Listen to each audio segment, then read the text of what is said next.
Welcome to today's webinar, Grazing Strategies for Riparian and Wet Meadow Improvement in the Sagebrush Steppe. Hosted by the West National Technology Support Center for NRCS. I'm Jeremy Maestas, the Sagebrush Specialist with the Center, and today's speaker is Sandy Wyman.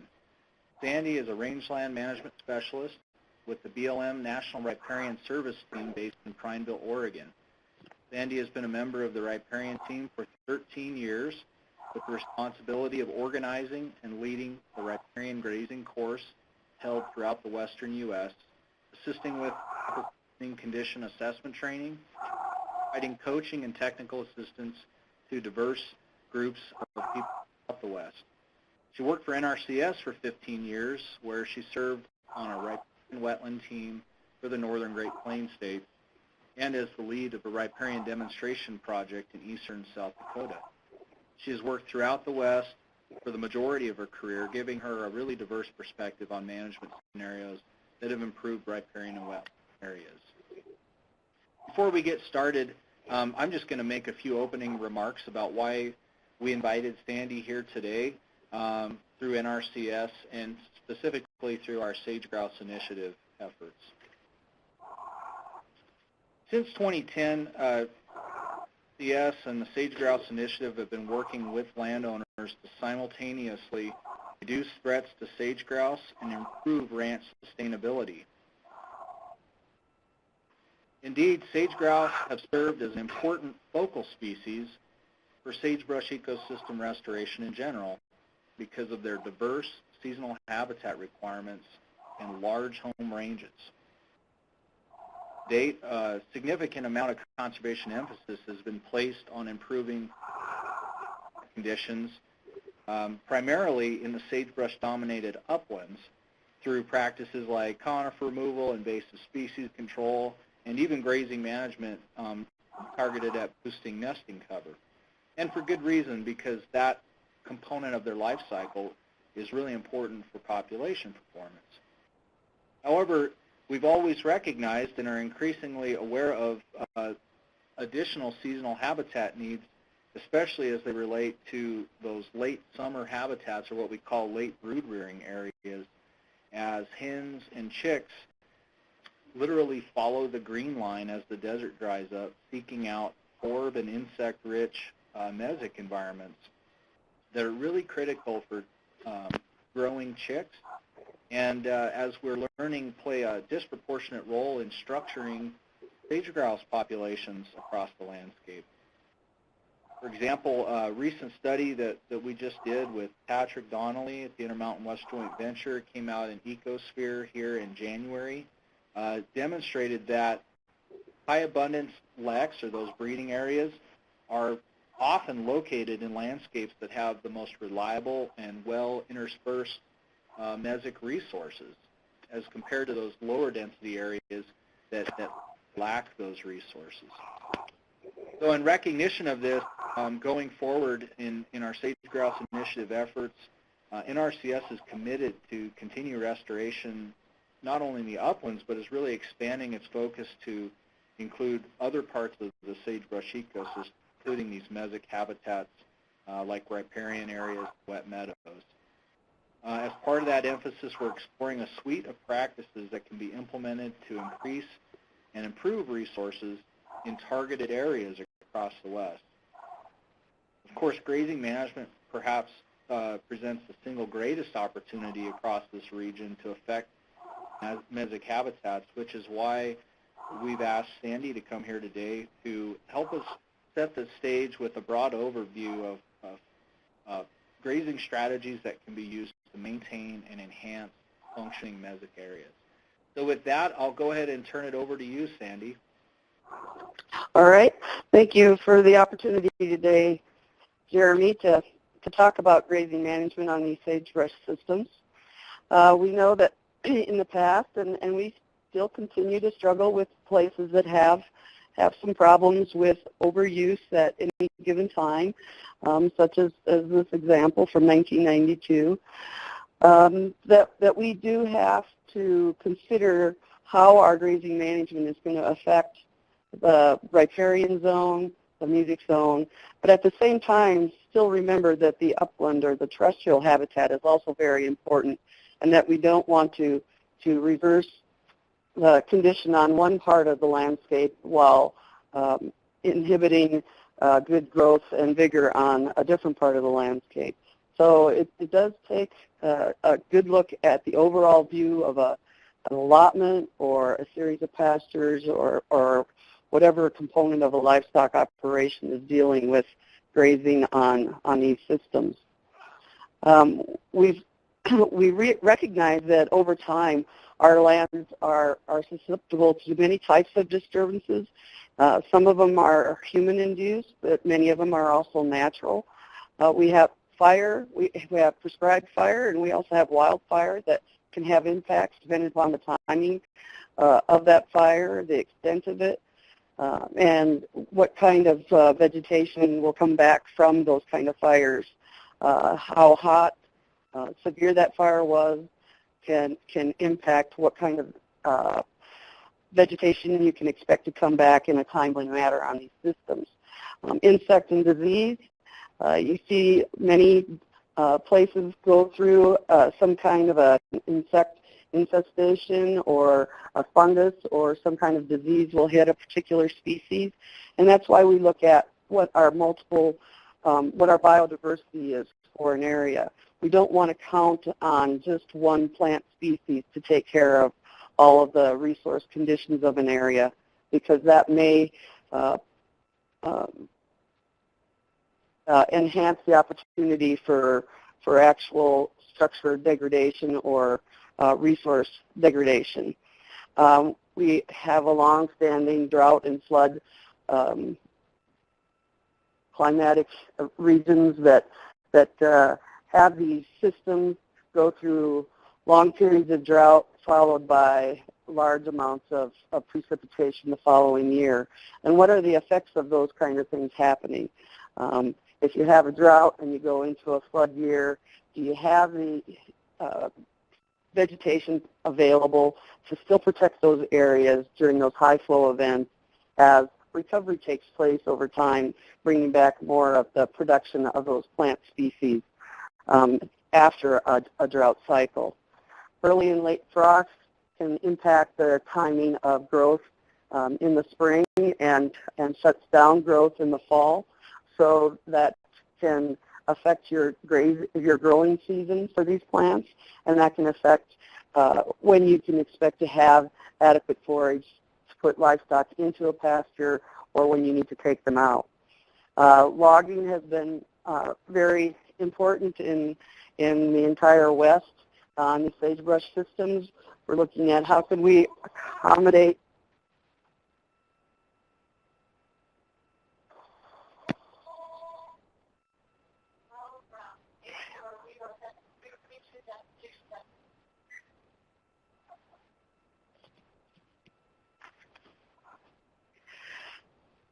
So when we look at logging these systems, we want to look at how the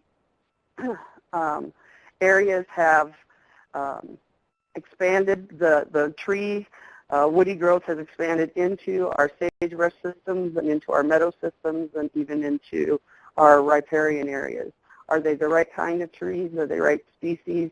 And what are the effects of having trees on the landscape where they aren't necessarily expected to be as far as what kind of an ecological site you're dealing with?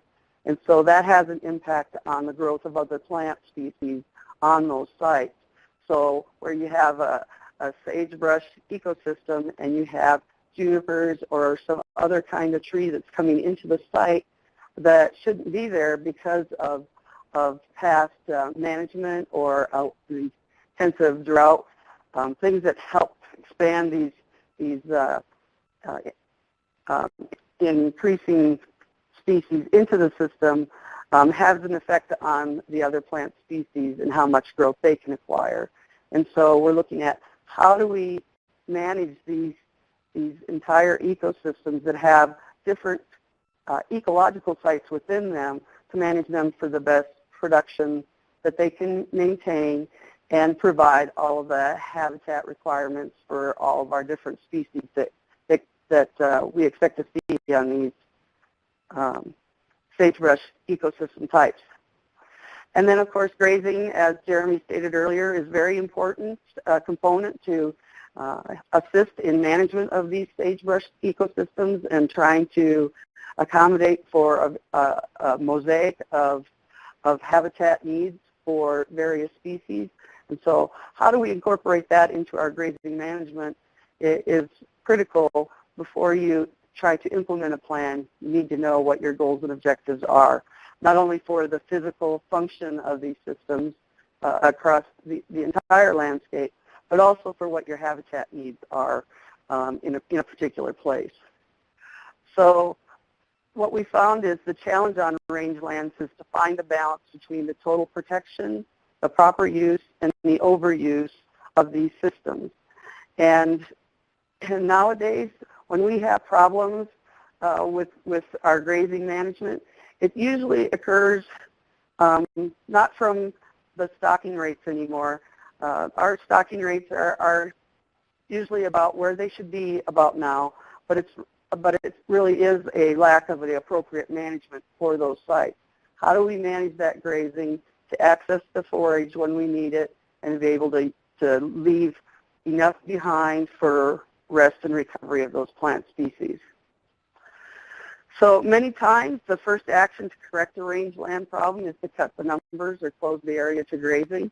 If we have a problem or we think we have an endangered species in the area, it seems to have been historically the thing to do is to totally shut down livestock grazing.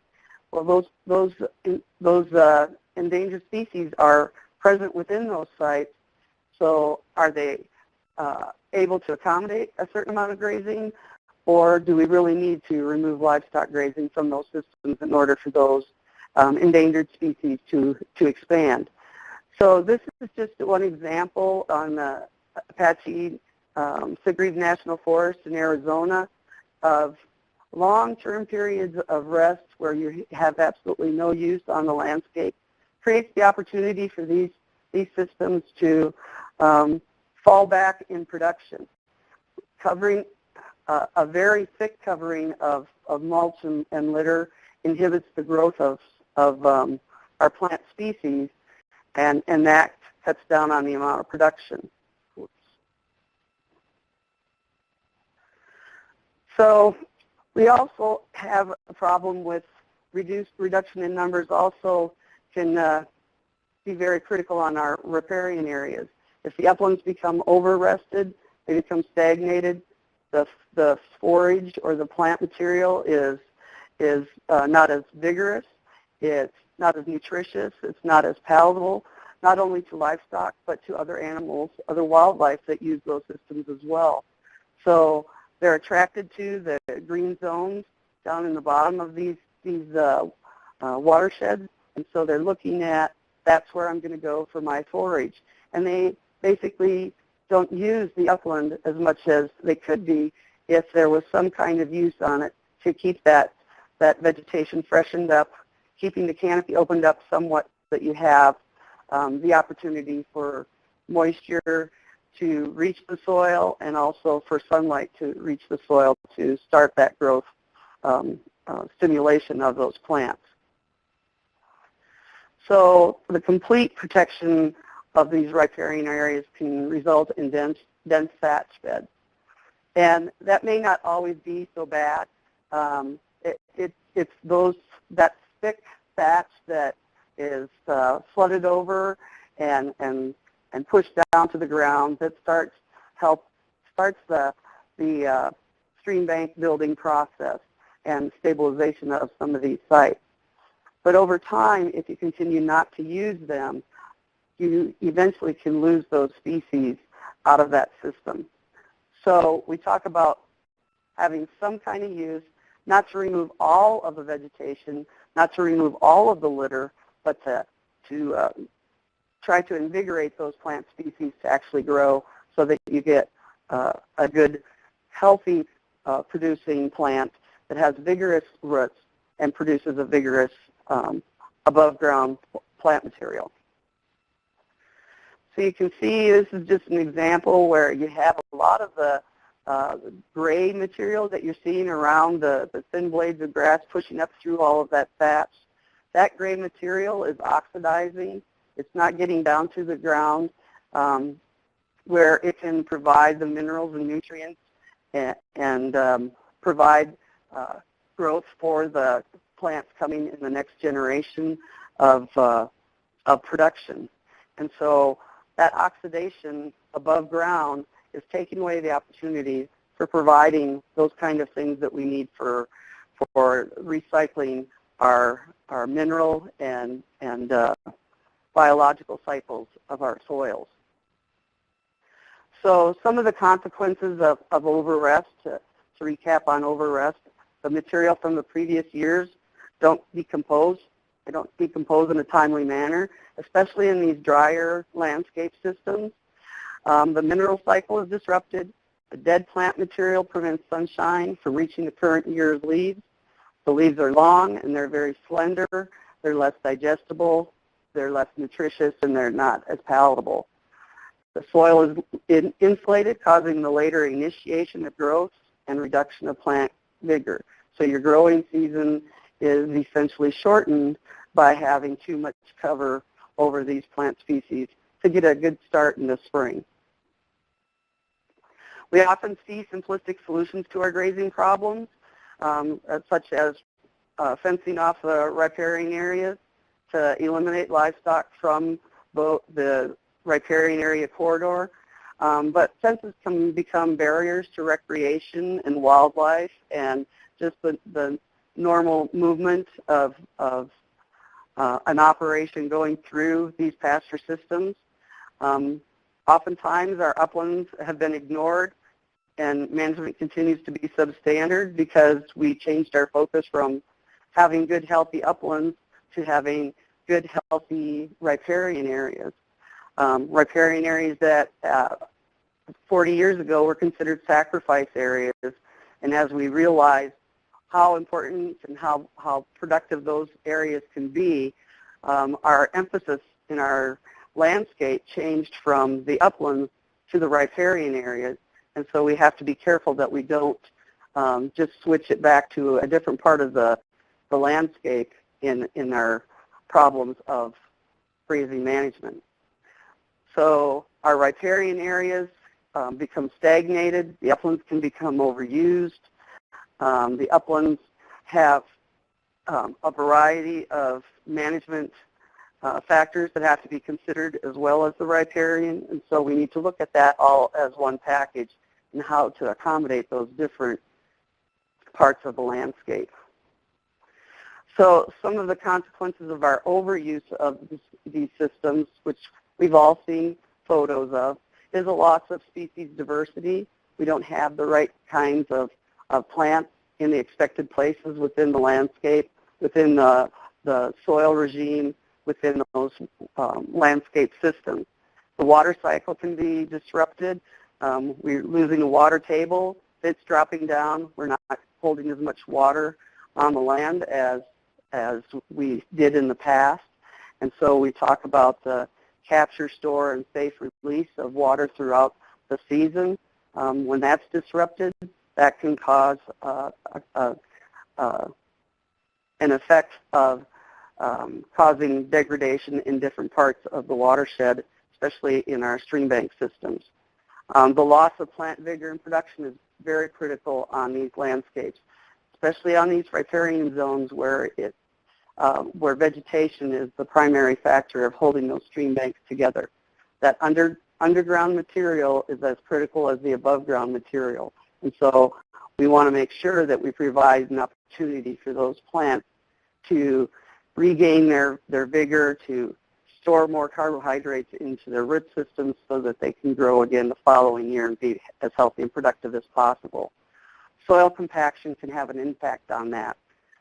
Soil compaction causes a platiness to the soil so that moisture doesn't travel down through, infiltrate into the soils as easily, and it also can cause an area to be an opportunity for that area to slough off from a stream bank from that compacted area, such as a trail, that under high flow conditions, that creates an area of susceptibility to fracturing and caving off the stream banks.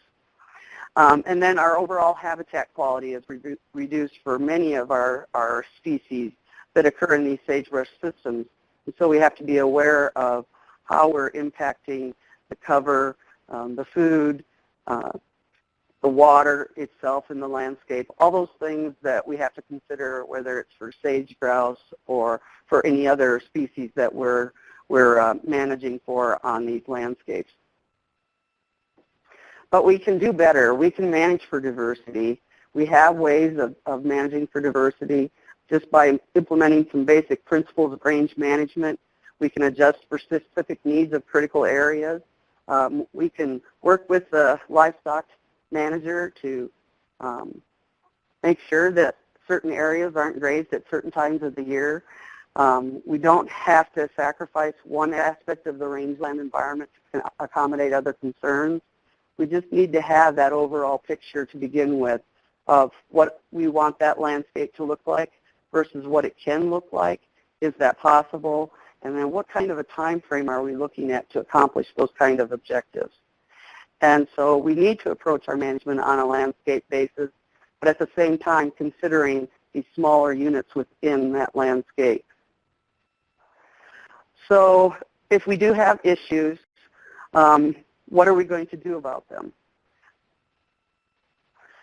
Well, we need to find out just what kind of issues we have. And so when we're dealing with our riparian, wetland, meadow landscapes, we use an assessment method called the proper functioning condition assessment for lotic areas or our running water areas, and then also for our lentic areas, which are our standing water, like ponds and wet meadows and those kinds of systems.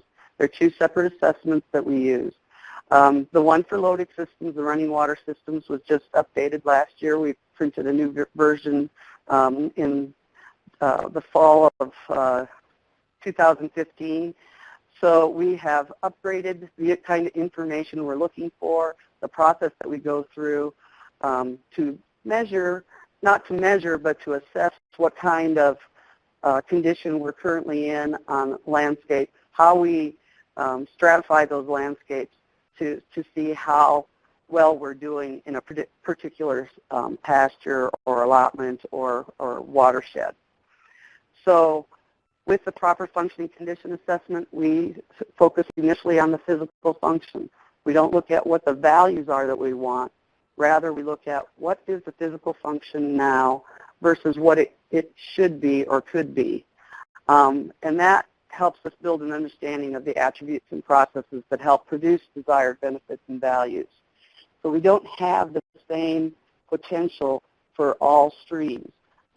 Different landscapes, different slopes, higher elevation versus flat slope, low elevation areas have different potentials for vegetation or the need for vegetation to hold those systems together under high flow events.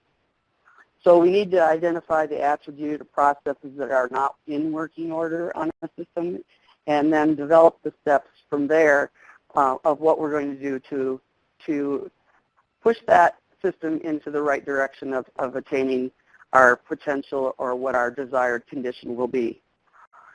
So in assessing the current conditions, we need to know the channel or meadow type that we're dealing with, what kind of vegetative conditions we're dealing with now as far as the species, how much, the height of it, et cetera, that is important to ongoing year-to-year management.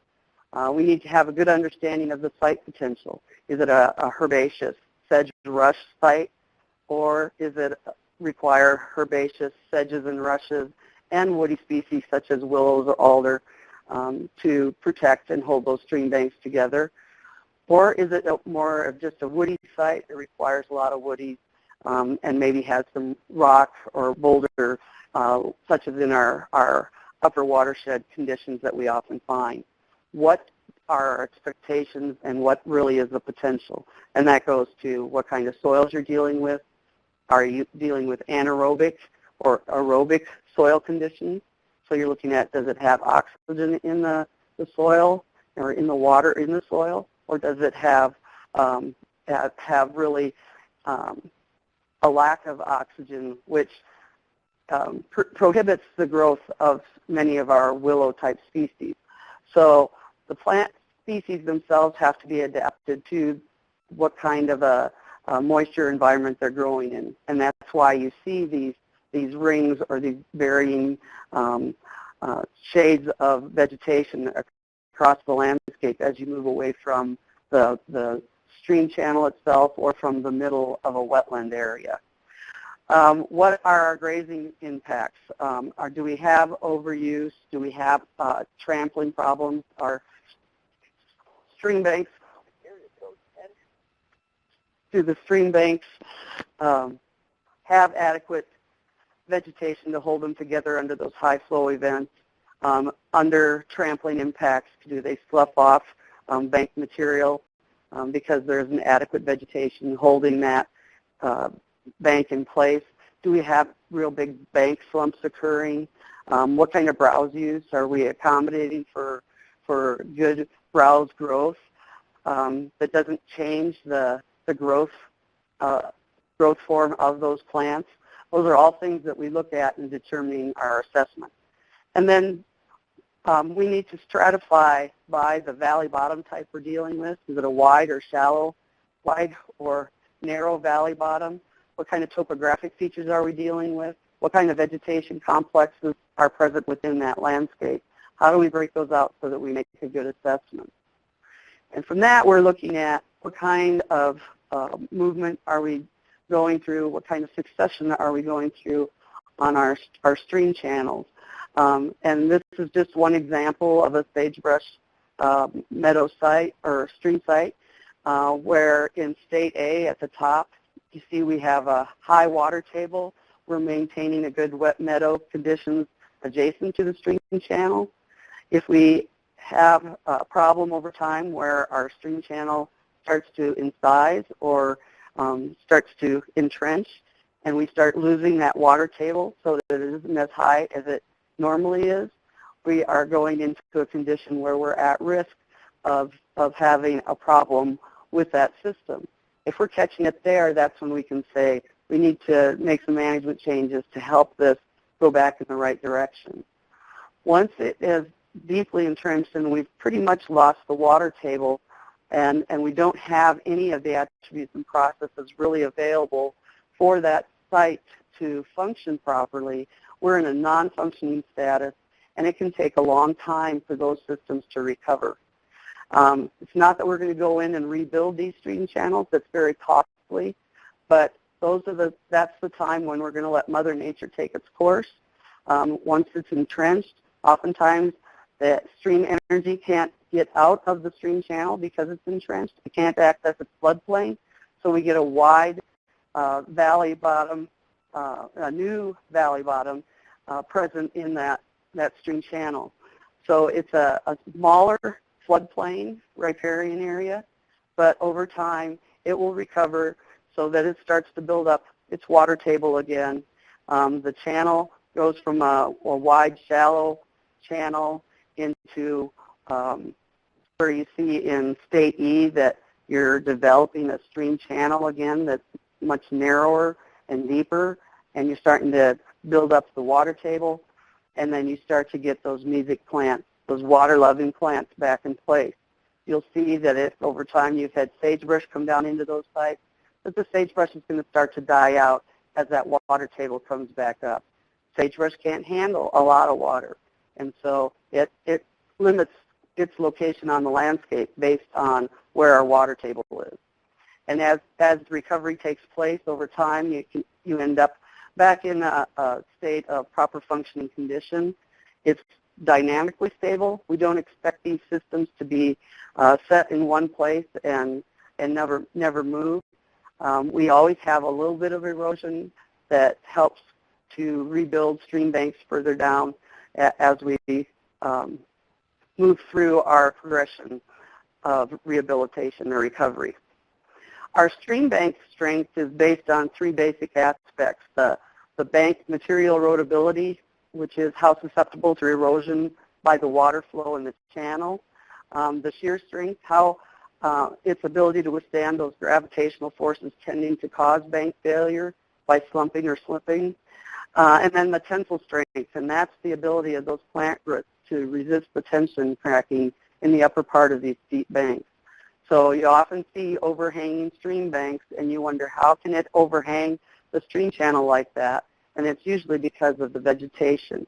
It's the rebar of those roots within the stream banks themselves that help hold that together.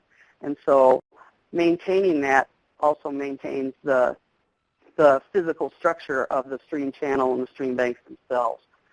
This is an example where you've had banks sloughing off, and we don't like to see that. You get very vertical banks, and it's going to take a recovery period for that to start to grow and develop at the toe of those very steep banks a new row of riparian vegetation that starts that recovery process of rebuilding those stream banks. It's not that we don't expect to see some of this on the outside of bends of our meanders. As long as the pattern, dimension, and profile is following along with that erosional process on the outside, things are in a natural progression. We rely on these riparian stabilizing species like Nebraska sedge. You can see the real cord-like roots in the small picture on the right, along with very fibrous, a lot of mass of roots, and Nebraska sedge grows very deeply. Those are the kind of plant species that are needed in many of these systems to stabilize and hold these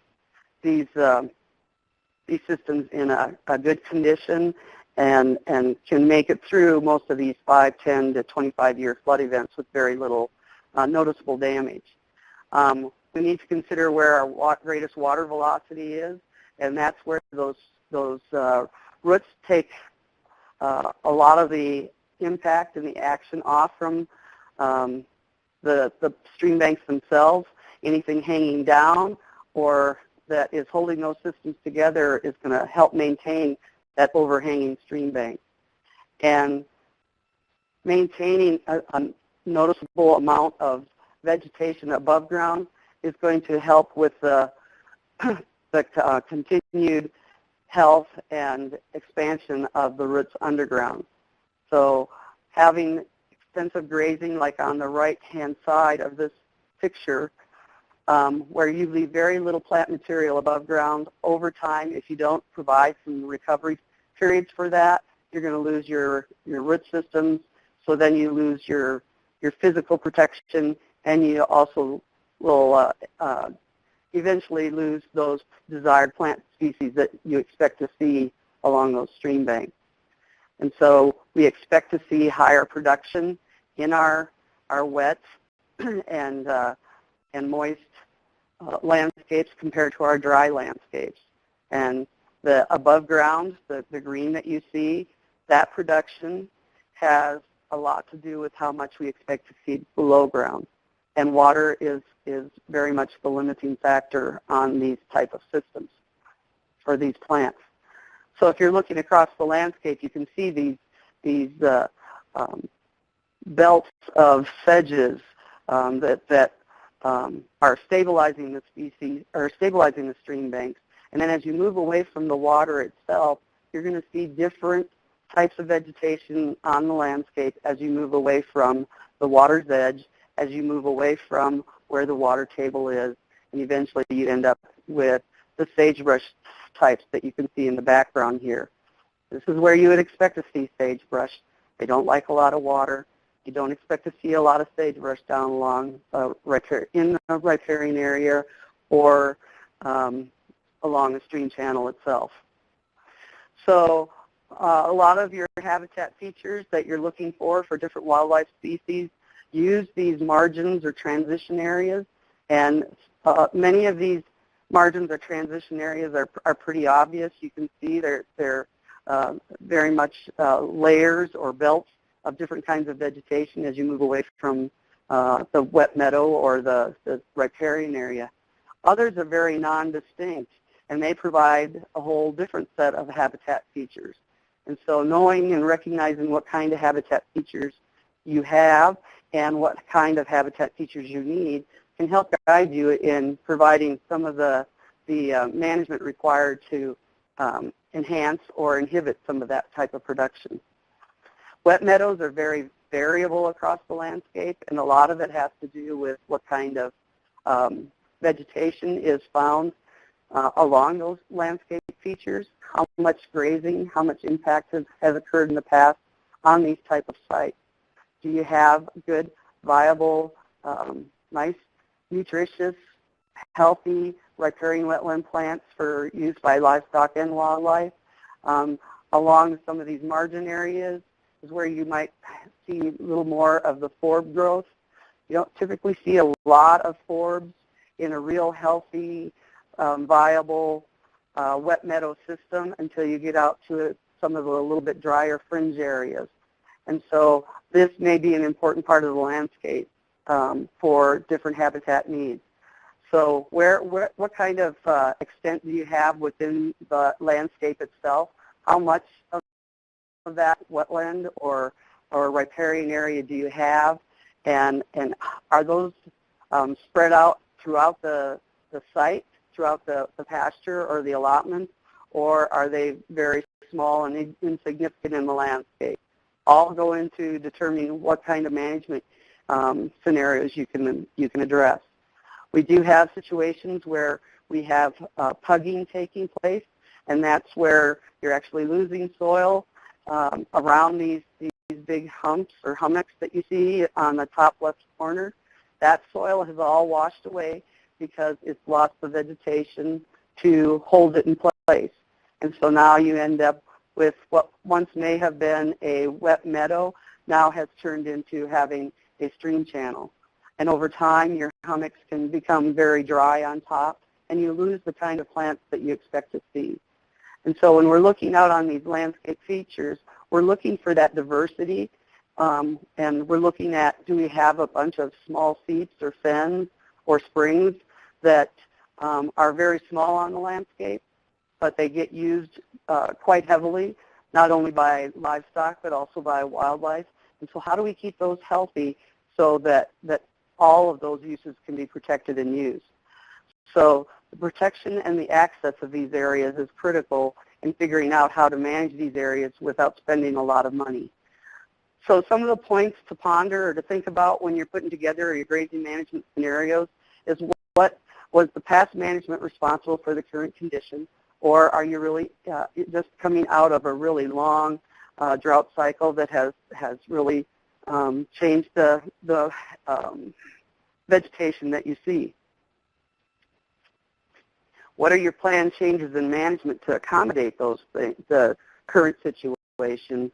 And then oftentimes we have to realize that there needs to be a return of the water table in order to restore a desired plant community or the hydrology back to that system. And an example of that is in our systems where we had salt cedar or tamarisk taking over places and then going in and removing that tamarisk and expecting something different to come back in. But if the water table hasn't come back, you may end up with a lot of weed species or just more tamarisk or salt cedar coming in. So we need to account for where that water table is at the moment. And then what other land uses of the landscape are we dealing with that we have to accommodate? We have a lot of recreation in an area. Are you going to put in a lot of fences? So we need to identify our issues based on the inventories and assessments that we complete for an area. And we look at the attributes and processes based on the hydrology, the riparian wetland vegetation present, and the geomorphic features. What is holding that landscape together? What is that landscape made up of? And so our objectives are the things that we need to consider in order to attain what our ultimate goals are. And so our objectives and knowing those objectives are really the key to success in a good management plan. So we want to make sure our management isn't hampering physical processes, and many riparian wetland areas will heal themselves. 1990 on the left, Owl Creek, was not holding water on the land as long and as high as it could be. And with the change in management, it went from very little riparian wetland vegetation to nice corridors of riparian wetland vegetation, helping to stabilize and hold that system together. We recently finished a paper, Swanson et al. In December 2015, looking at grazing management of riparian wetland areas. And one of the tables that's included in that is a comparison of riparian grazing strategies. And we put a copy of that paper on the web for you to see. But we looked at the type of strategies that often preclude riparian functions and recovery, such as long season of use, little time for recovery, late season use, etc. And then also what kind of supporting riparian functions and recovery systems that seem to work pretty well for the most part. None of these are considered bad or good. They're just all different types of uses, and it's how you use those things, how you use those strategies, and along with the basic principles of rangeland management, that is going to accommodate your progression towards your desired goals. So not having some of these things or using some of these things may or may not push you in the right direction. It's how you use them. They've all worked in places and they've all not worked in places. So when we're looking at our ranch plan or our land use plan goals, we're looking at the physical function to achieve and maintain a sustainable riparian community needed for the proper physical functioning condition of that system. And then when we have that in place, what kind of values or our desired conditions are we looking for? Kind of aquatic and riparian habitat? Do we need to provide sustainable livestock forage? What kind of conditions for multiple uses of our public lands do we need to consider? Or our private lands for that matter. So on a project scale, riparian resource condition objectives, we need to identify the specific riparian and upland resource condition objectives to achieve our management goals for the watershed. And those condition objectives should identify the intended outcome in relation to the attribute important to the system, be easily measured, and have milestones along the way to achieve your longer-term goal. It needs to be sensitive to the monitoring method that you put in place, and it needs to be part of an overall adaptive management strategy. It has to be established with the stakeholders, especially with the livestock operator. They need to understand what they're doing and why they're doing it.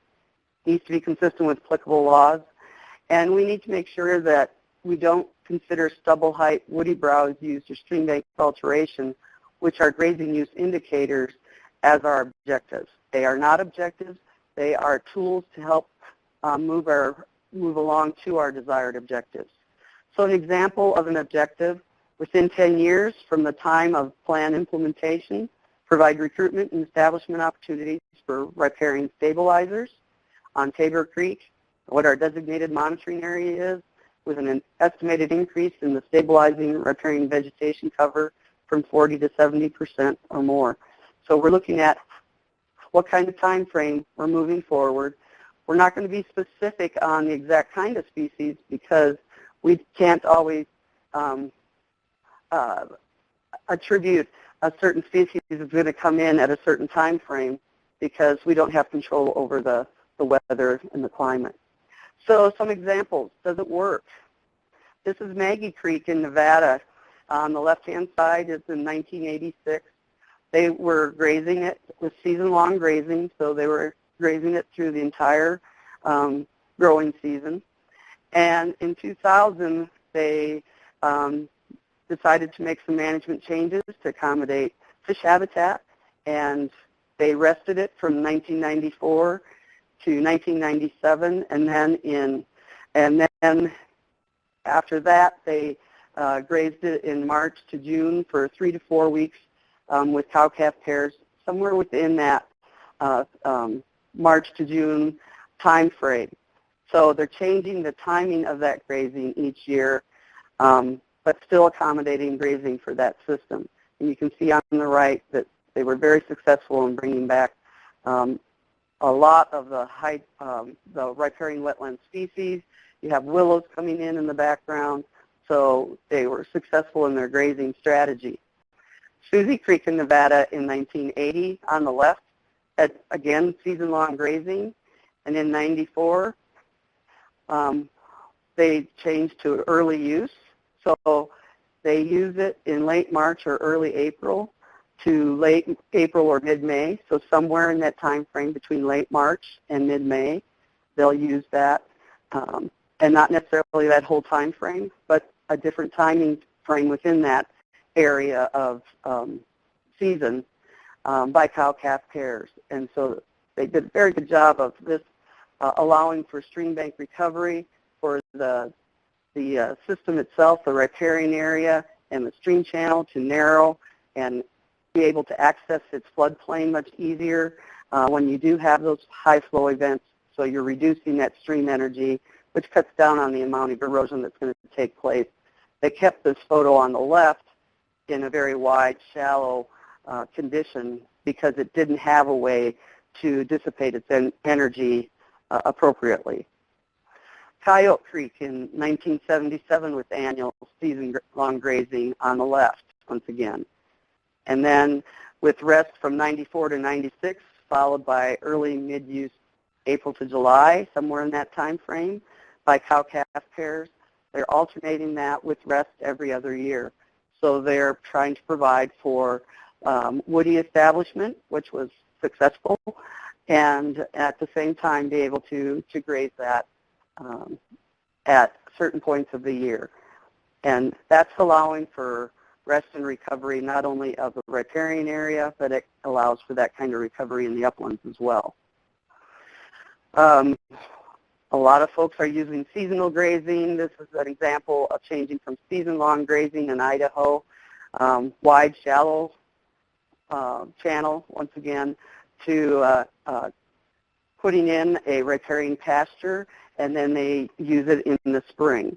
By using it in the spring, they're trying to bring back some of the woody species that should be present along there, and they've essentially in 6 years started that process, coming along quite nicely in that you can see that we have some willows growing in, but we have a good cover of vegetation, good layers of riparian wetland vegetation in there, starting to hold that water in place where it needs to be over time. So this is another section of Susie Creek in Nevada, and using just a different kind of grazing management scenario that you don't normally expect to see. They were using it in spring and fall, using it cool season use. They grazed it until 1991 with annual hot season use by cow-calf pairs, and then changed to spring and fall grazing, and that allowed for willow recovery. By 2007, beaver started to occupy the reach.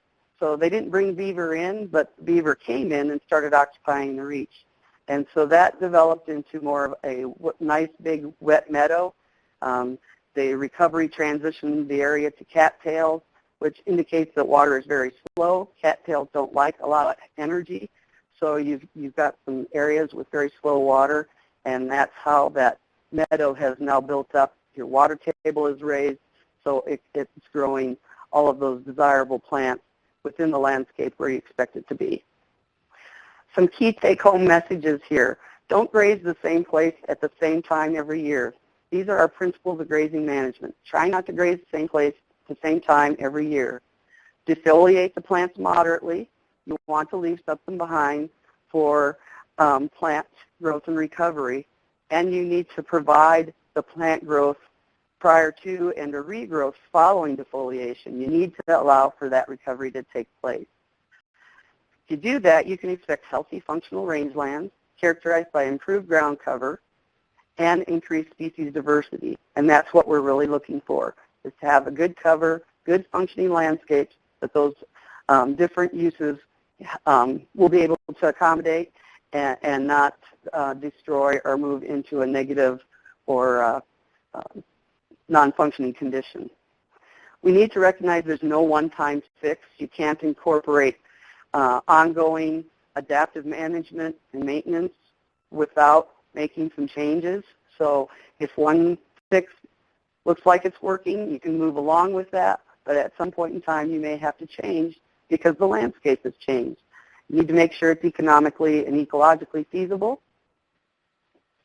And our livestock grazing is a sustainable use of our rangelands. It requires active management.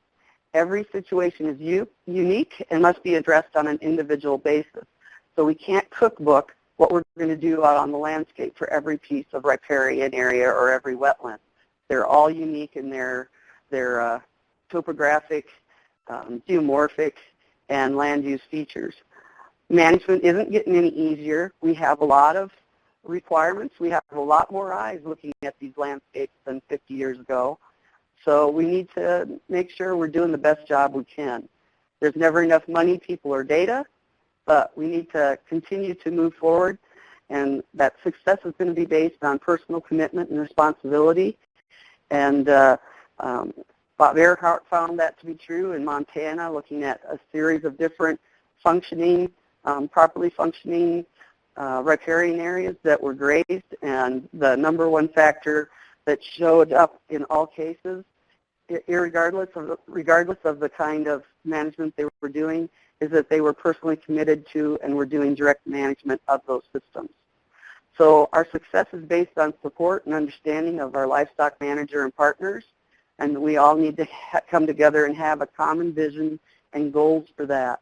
And along with that, you're bringing your partners together to help figure out how to pay for these things. Is water development necessary? Do you need fencing?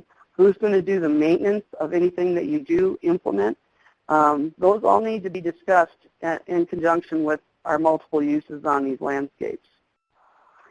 So with that, we're going to talk about some questions, and while Jeremy's asking me some questions, I'll leave this slide up about the additional information and resources that are available. You can find any of the riparian tech references on the BLM website, and then the Sage Grouse Initiative is available on the website as well. There are YouTube recordings, additional music habitat resources, etc., available on that site. And then the Practical Grazing Management to Meet Riparian Objectives paper that I referred to earlier is also on the website at the attached link. So with that, Jeremy, I see we have a few minutes for some questions. Excellent. Thank you so much, Sandy. I think that provides an excellent foundation for our conservationists out there on the ground, and I would highly encourage folks to, this is possible to implement at the ranch scale, but like Sandy says, thinking about the whole watershed, uplands and riparian together is critical. And then from a sage grouse standpoint, getting those partners together in these landscapes that cross public and private boundaries, and really talking about some targeted improvements within the watershed could even further amplify benefits of this practice for sage grouse. So with that, we do have a few questions here, and I'm just going to go ahead and read those off, and Sandy can take a shot at them. One of our participants asks, can you discuss the removal of sagebrush in historic mesic meadows for, quote, habitat restoration? Many mesic meadow and swale ecological sites do not have sagebrush as a part of the reference plant community, but sagebrush is growing there now. Can the removal of sagebrush assist with moving these mesic systems in a positive direction? So that's a very good question, because we're looking at these different components of our landscape, and those components have developed under certain conditions over time. If we have sagebrush that is coming into our mesic meadows or even into our riparian areas, that's telling me that our water table has lowered and isn't as high in the soil profile as it once was. Because as I mentioned in the presentation, sagebrush doesn't like a lot of water, doesn't like real saturated soils. And so I would not do a bunch of work of removing sagebrush from those systems. I would work at managing for the type of livestock management that allows for the recovery of the riparian wetland vegetation, and it may be the recovery of a channel to raise that water table back up. And the death or the dying of some of these sagebrush within these music meadow areas is an indication that we've got our water table coming back up. These root systems are too wet for sagebrush to continue to grow here, and so they start to die out. So I wouldn't want to do a lot of manipulation of the landscape. Any physical movement that you do of soils is one more opportunity for weeds to come in. You may not have the right kind of soil moisture available to expect to have your riparian wetland vegetation come in at that point. So allowing for that natural recovery process to take place is probably the best scenario, the most economic scenario, and it can help guide you in determining whether or not your water table is starting to come up, which is a good sign that you're holding water on the land longer. Excellent. All right, thank you. The next question here is both Susie and Maggie Creeks in Nevada, the examples you mentioned, also used beaver to achieve restoration of the riparian area, or at least it helped facilitate that. Why isn't this recommended or discussed on a larger basis? Well, as we know, a lot of our, well, probably a majority of our stream systems throughout the West had beaver on them at any given time. What we look at is allowing for enough recovery to occur so that you have the right kind of species in place. You have enough sedges for food during the summer, and you have enough of the willows so that they can maintain their dams throughout the year. And so at any given point, a family of beaver may come into a site like it did on Susie Creek and enhance that watershed greatly and spread out water and held it back and created a really great wet meadow system. That occurring over time naturally works very well. And there are a lot of places where folks have brought in beaver, and it may or may not work well depending upon what kind of vegetation is present. I think there needs to be a little more studying done on that, on the use of beaver, of helping recover a system versus bringing beaver in and saying that's going to be the thing that's going to recover this system. Start out with a change in management to get it going in the right direction like they did on Susie Creek, and then it's like if you build it, they will come, and they'll come and help rebuild it and continue building the condition of that area. So it's not that it's not recommended. I think it's just that we need to be a little more careful about where we put them and how it works and what kind of time frame we're looking at as far as recovery. And as far as doing it on a larger basis, that's something that does cost money to bring those animals in if you're going to bring them in to a location. So there is some cost to that, but there's available resources out there to accommodate that with the special interest groups of folks that want to bring beaver back into these systems.